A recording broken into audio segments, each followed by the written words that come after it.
Good morning. It's Saturday, the 15th or 16th. I haven't been here for the last couple of weeks. I flew back home to spend some time with family and friends in New York City and Connecticut. And now I'm back. I'm recovering from a cold, so you have to forgive me. There it goes. Triggered right on time. Batman. About the only gift from my ex-wife that I still have, as far as I know. Anyway, going to go through like about 3 weeks worth of stuff. Try to do this really quickly. It's going to be alphabetical by publisher, and I'm going to try to get this down to one video. So I'm going to try not to go off on any kind of tangent, but I already have. So, okay, I'm going to start out with Aardvark Anaheim. This is the Amazing Cerebus, a special 41st anniversary issue. As a continuation of Cerebus Goes to Hell, where Dave Sim is using illustrations by Gustav Dorr from the illustrations that were done for the Dante's Inferno, and with cutouts of Cerebus, and along with different puns and things. Since apparently Dave still can't draw, but with Dave Sim, you never know. It might be a joke. But anyways, I'm continuing to enjoy it. And I'd recommend it if you're a Cerebus fan, because otherwise a lot of the jokes aren't going to mean a thing to you, because they're character references, etc. Okay, from Archie, we have a Jughead, and this is issue number 4. This is part of the Afterlife from Archie group, or I think it's called Archie's Madhouse now. These are all the supernatural titles that Archie's putting out. This is not Afterlife Archie, where everyone turns into a zombie. This is different. Jughead discovers that he comes from a long line of werewolves. He's being hunted by Betty Cooper and Archie. Betty is from a long line of werewolf hunters.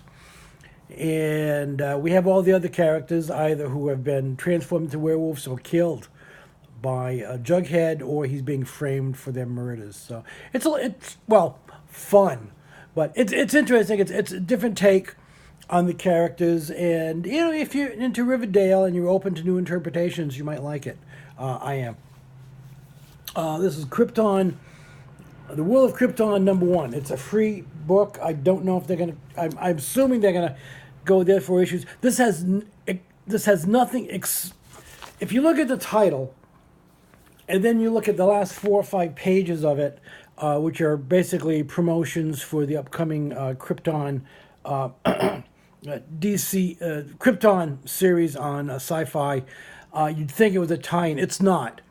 This was a series written years ago by John Byrne, illustrated by Mike Mignola, before Hellboy, I think. And it's quite good, but it has absolutely nothing to do, at least in the first issue, with what you're going to be seeing in the series. It was just, DC had this title here. They wanted to promote Krypton. The title was reminiscent, but except for the last few pages, which give you a little bit of history of the various families covered in the Krypton series, it's not going to do any good.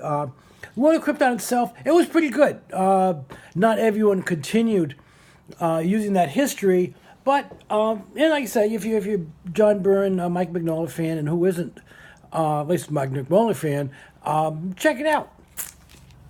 Doom Patrol. This is the last issue of the Milk Wars series, where you had the various characters from the Young Animal imprint meeting alternate versions of Superman, Batman, and Wonder Woman. And it's pretty good. It's entertaining, and this was basically the end of the current runs of all the Young Animal titles, which are going to be rebooted or changed at some point. And it's pretty good. Steve Orlando and Gerald Ray. Check it out.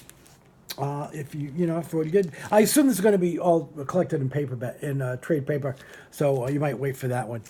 Okay, the first issue of that reboot, Eternity Girl. Eternity Girl was basically like a 4-page backup in the Milk Wars series.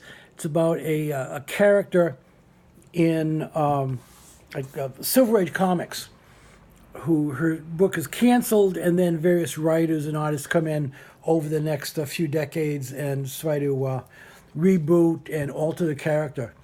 Much like was done with Doom Patrol and the Challengers and other characters in the actual DC universe. So I don't know if this is going to have anything to do with those four with the 4-page backups, but I'm intrigued.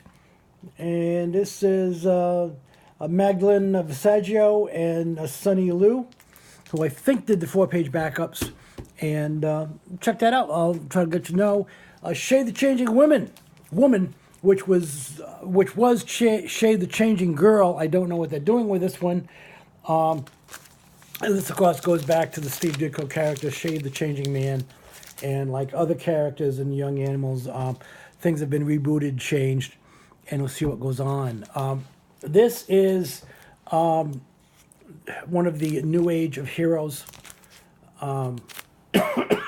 titles. This is the Terrific, and you can see it's a Phantom Girl, a Plastic Man, Mr. Terrific, and Metamorpho.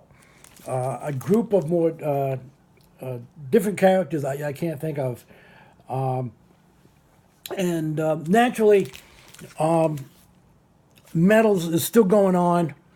So this book, like the other Age of Heroes books, are sort of, were supposed to come out after, but they, whatever. It's typical, proof once again that the big two cannot do an actual event on time. And it's basically simple.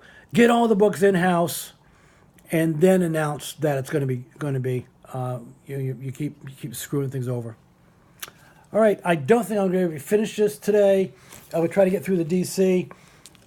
This one, Jetsons #5, an alternate version of the characters we grew up with, Hanna-Barbera. This is more serious. What has humor, but this is more serious, a sci-fi take on the characters. Scooby Apocalypse, one of my favorite titles. We got the Scooby Gang in a dystopian future with all sorts of monsters. And that's it for part 1. I'll try to continue with starting with Image in the second part of this. And sorry about that, but I do digress and I can't help myself. Bye-bye.